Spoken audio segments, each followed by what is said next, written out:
us start with our chapter number 3, metals and non-metals. In class 9th you have learnt about various elements. You have seen that elements can be classified as metals or non-metals on the basis of their properties. So do you remember what were the properties? Sir 9th ख़त्म हो गया, अभी क्या याद रखना है ना, 10th में आ गए, कोई बात नहीं. Let us recall. Think of some metals and non-metals in your life.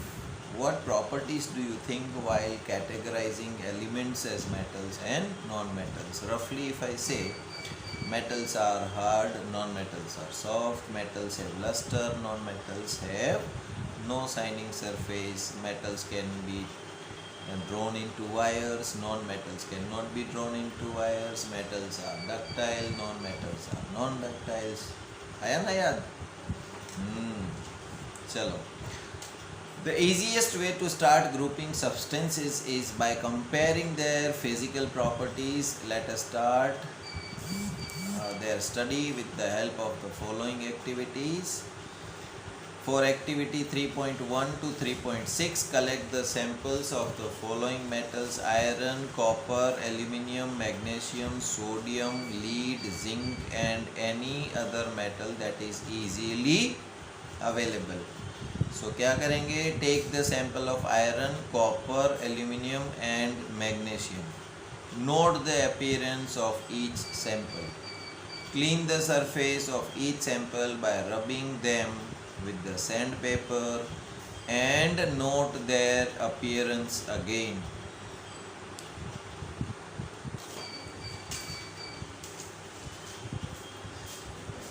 Clean the surface of each sample by rubbing them with the sandpaper and note their appearance again. Metals in their pure state have a shining surface. This property is called metallic luster. Again, now 3.2, take small pieces of iron, copper, aluminium and magnesium. Try to cut this metal with the sharp knife and note your observation. Hold the piece of sodium metal with a pair of tongs. Put it in on glass, watch glass and try to cut with the knife. Do you observe? You will find that the metals are generally hard. The hardness varies from metal to metal. So आप metal के cut नहीं कर सकते knife से, right? Another activity, take the pieces of iron, zinc, lead and copper. Place any one metal on a block of iron and strike it 4 to 5 times with the hammer. What do you observe? Repeat with the other metals and record the changes in the shape of this metal. You will find that some metals can be beaten into thin sheet. Metal जो होगा उसको आप hammering करोगे तो उसकी thin पतली sheet बन सकती है, जबकि non metal होगा तो वो powder हो जाएगा, उसकी sheet नहीं बनेगी. This property is called malleability. Do you know that the gold and silver are the most malleable metals? 1 ग्राम सोने का आप 2 किलोमीटर लंबा वायर बना सकते हो, right? That is the property called malleability. Activity 3.4, consider some metals such as iron, copper, aluminium, lead which are above are also available in the form of wires. मतलब आप उसके wires बना सकते हो पतले एकदम. The ability of metals to be drawn into thin wire is called ductability. Gold is the most ductile metal. You will be surprised to know that the wire of about 2 kilometer length can be drawn from the 1 gram of gold. है ना? It is because of their malleability and ductability that metals can be given different shapes according to our needs. Now, can you name some metals that are used for making the cooking utensils? खाना बनाने के जो बर्तन बनाते हैं वो. Do you know why these metals are used for making vessels? तो सिर्फ उसी metal का हम लोग क्यों use करते हैं बर्तन बनाने में? Let us do the following activity to find out the answer. Activity 3.5, take an aluminium or copper wire. Clamp this wire on a stand as shown in figure.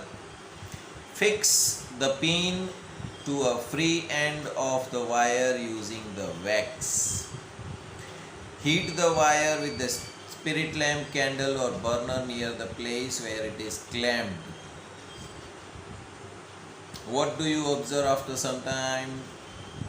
You will note your observation. Does the metal wire melt? The above activity shows that metals are good conductors of heat and have high melting points. The best conductor of heat are silver and copper. याद रखना ये line. The best conductors of heat are silver and copper. Lead and mercury are comparatively poor conductors of heat. Lead और mercury है वो भी metal है लेकिन comparatively weak poor conductor है वो. Do metals also conduct electricity? दूसरी metal की एक प्रॉपर्टी है कि कोई भी मेटल वो इलेक्ट्रिसिटी को कंडक्ट कर सकता है, उसमें से इलेक्ट्रिसिटी पास हो सकती है. You must have seen that the wires that carry current in your homes have a coating of polyvinyl chloride (PVC) or a rubber-like material. Why are electric wires coated with such substances? जो हमारे घर पे बिजली के तार होते हैं उसके ऊपर रबर या PVC लगी हुई होती है. क्यों? क्योंकि रबर और PVC वो है बैड कंडक्टर्स ऑफ इलेक्ट्रिसिटी, उसमें से इलेक्ट्रिसिटी पास नहीं हो सकती.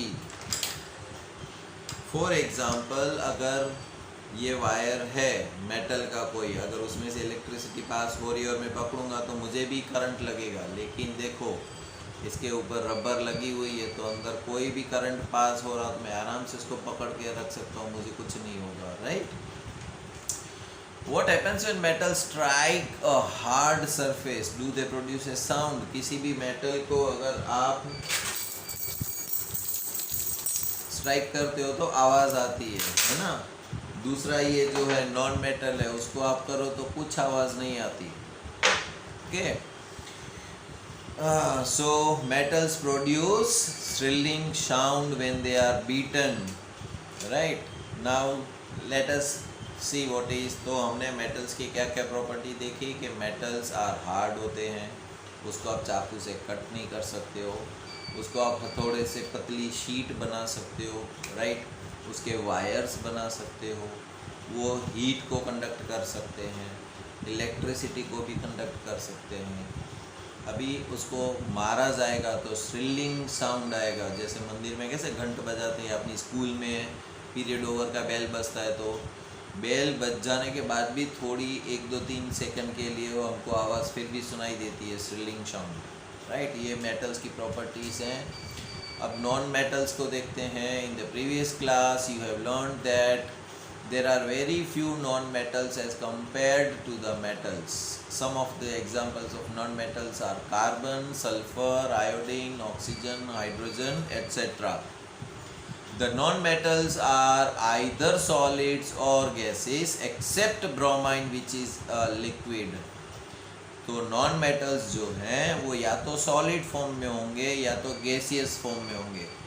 लिक्विड फॉर्म में एक ही मेटल नॉन मेटल है जिसको हम बोलते हैं ब्रोमाइन. तो ये भी याद रखना, ये भी पूछते हैं कि name the liquid form of non metal, तो एक ही है ब्रोमाइन. और लिक्विड फॉर्म ऑफ मेटल तो mercury. Right.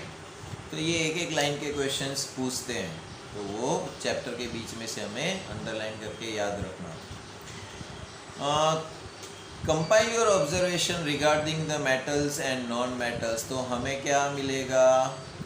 Type of surface कैसा है, हार्डनेस कैसी है, मेलेबिलिटी कैसी है, डक्टेबिलिटी कैसी है, सोरोनिटी है कि नहीं, साउंड प्रोड्यूस होता है कि नहीं, हीट और इलेक्ट्रिसिटी को कंडक्ट करते हैं कि नहीं. तो मेटल और नॉन मेटल्स को हम कंपेयर करेंगे टेबल 3.1 में. On the basis of the observation recorded in table 3.1 discuss the general properties of metals and non metals in the class. You must have concluded that we cannot group elements according to their physical properties alone, as there are many exceptions. For example, अभी हम लोगों को group करना है तो सिर्फ physical properties को ध्यान में नहीं रखना है, उसकी केमिकल प्रॉपर्टीज़ को भी ध्यान में रखना पड़ेगा हमें। क्यों? क्योंकि all the metals accept mercury exist at solid at room temperature. Mercury के सिवाय सारे मेटल्स जो हैं वो सॉलिड फॉर्म में हैं, right. You have observe that the metals have high melting point but gallium and caesium have very low melting point. सारे metals के हाई मेल्टिंग पॉइंट होते हैं, लेकिन गैलियम और सीसियम के वेरी लो मेल्टिंग, थोड़ा सा गर्म करोगे तो पिघल जाएगा। So these two metals will melt if you keep them on your palm। अगर हाथ में भी रखोगे तो भी वो पिघल जाएंगे। फिर iodine is a non metal but it is a lustrous. Iodine जो होता है वो नॉन मेटल, लेकिन उसके अंदर चमक होती है, तो हम चमक की वजह से उसको मेटल बोल सकते हैं? नहीं बोल सकते।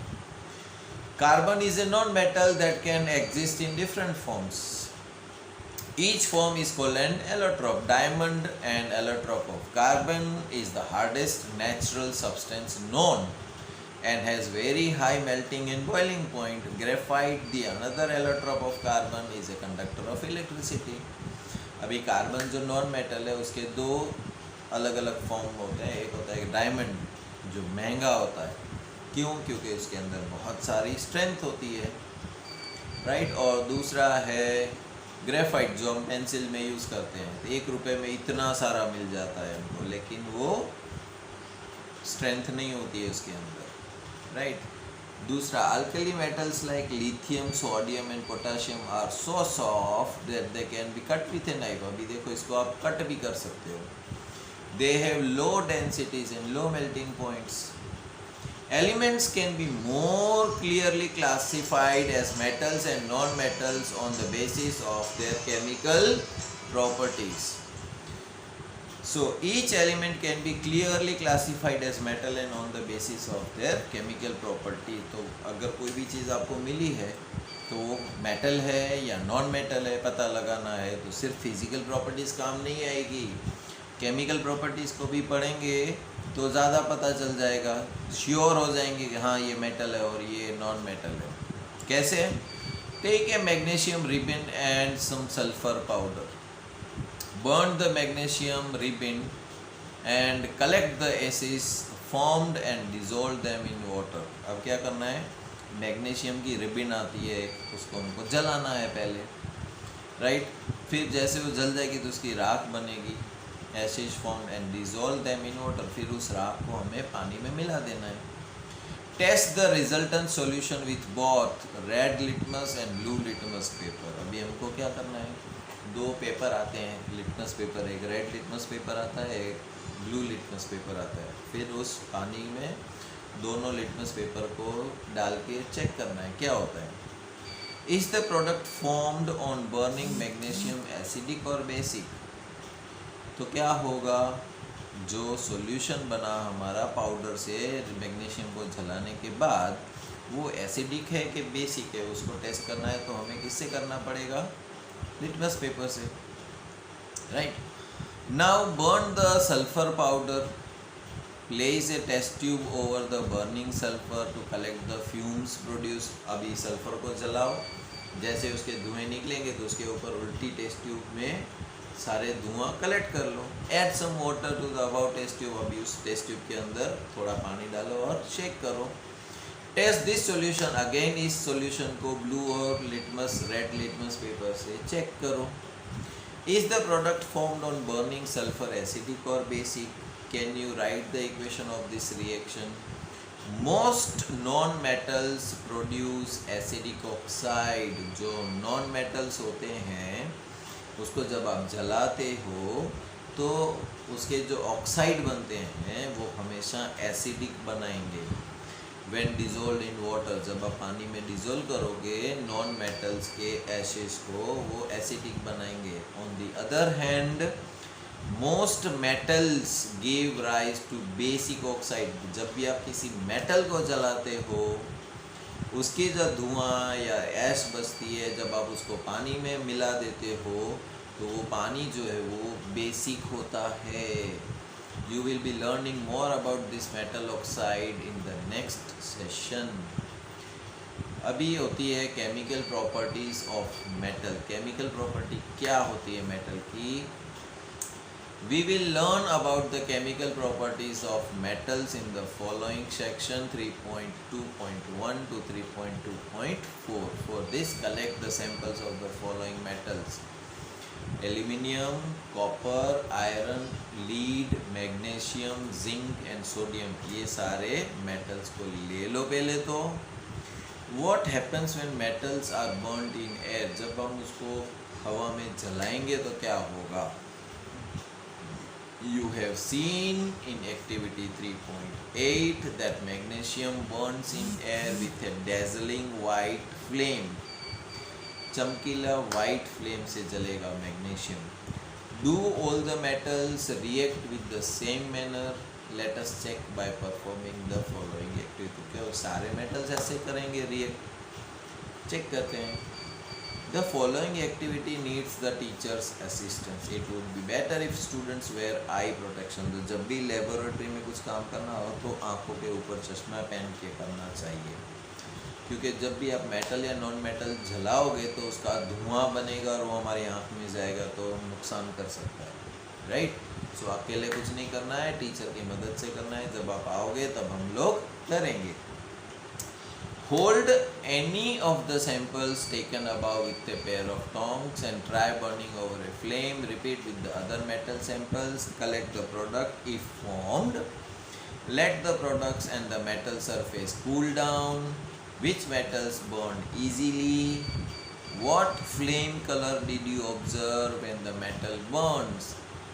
And how does the metal surface appear after burning? Arrange the metals in decreasing order of the reactivity towards oxygen. Are the products soluble in water?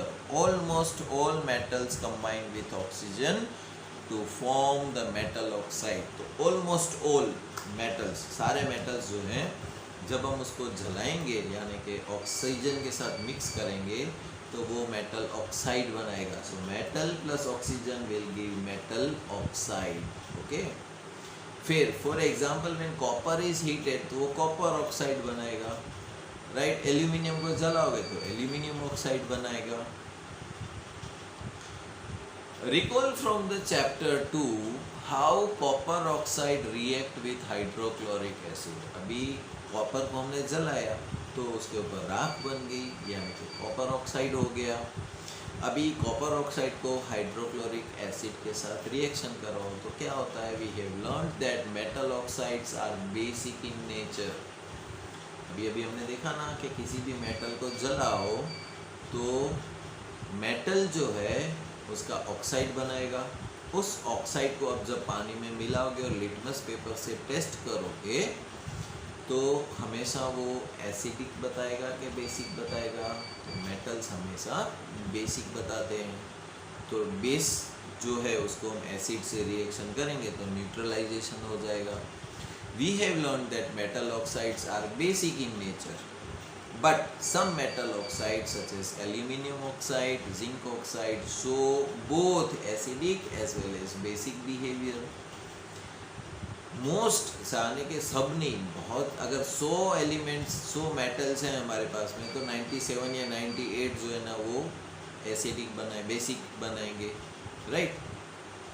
सिर्फ 2 ही ऐसे हैं जो दोनों प्रॉपर्टी दिखाते हैं, एसिडिक और बेसिक। कौन कौन से हैं? Some metals such as aluminium oxide and zinc oxide, right? Both show acidic as well as basic behavior. Such metal oxides which react with both acids as well as base to produce the salt and water are known as amphoteric oxide.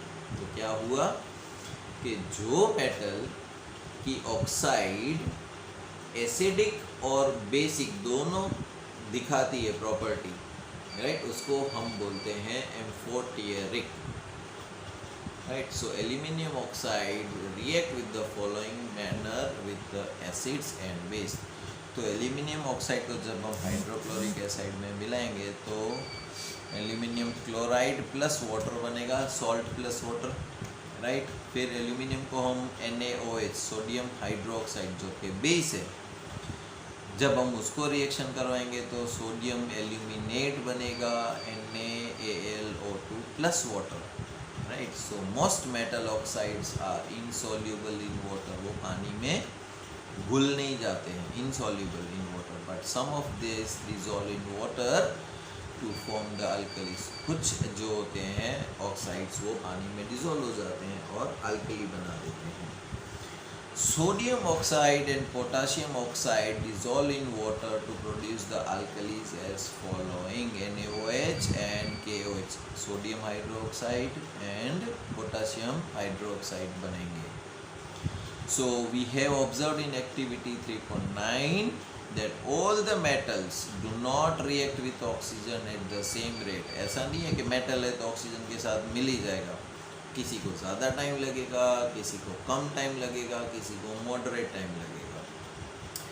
Different, जैसे class में होते हैं ना, नई teacher आती है तो सारे स्टूडेंट उसके साथ फ्रेंडली नहीं हो जाते हैं, राइट। कुछ स्टूडेंट्स को 2-3 दिन लगते हैं। जब क्लास में कोई नया स्टूडेंट आता है तो क्या तुरंत सबके साथ दोस्ती हो जाती है? नहीं, पहले 1-2 जनों के साथ होती है, फिर 2-4 और फ्रेंड बनते हैं, फिर सारा क्लास, राइट। सो ऐसे ही मेटल्स जो होते हैं वो ऑक्सीजन के साथ रिएक्शन ऐसे ही करते हैं। Metals such as potassium and sodium react so vigorously that they catch fire if they kept in open. Sodium और पोटाशियम जो है वो ऐसे हैं कि उसको आप जलाने की भी ज़रूरत नहीं पड़ेगी, खुद ही हवा में से आग पकड़ लेंगे। Hence, to protect them and to prevent accident fires, they are kept immersed in kerosene oil। तो उसको अगर रखना है तो आपको केरोसिन ऑयल में उसको डुबो के रखना पड़ेगा, वरना जैसे ही हवा के कांटेक्ट में आग लग जाएगी उसमें। At ordinary temperature, the surface of metals such as magnesium, aluminum, zinc, etc. are covered with a thin layer of oxide। आप कुछ भी ना करो, कैसे एल्यूमिनियम एक हवा की लेयर उसके ऊपर चढ़ जाएगी। जैसे एप्पल आप कट करोगे ना, तो फ्रेशली जो कट एप्पल होगा ना वो येलो कलर, वाइट कलर का होगा।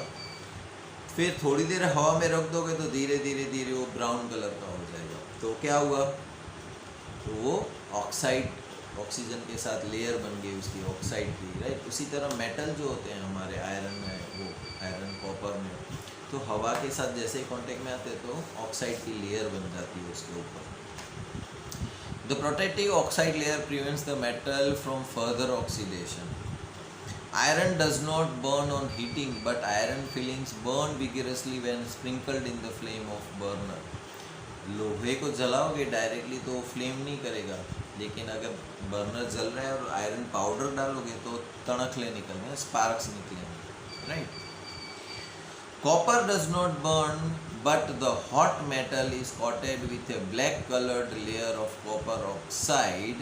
Silver and gold do not react with oxygen even at high temperature। तो सिल्वर और गोल्ड जो होता है ना उसके ऊपर तो हवा का इतना असर ही नहीं पड़ता, तभी तो जब आप उसको पानी में भी डालो तो भी कुछ नहीं होता है gold. After performing this activity, you must have observed that the sodium is the most reactive of the samples of metals। Sodium जो है वो highly reactive metal है।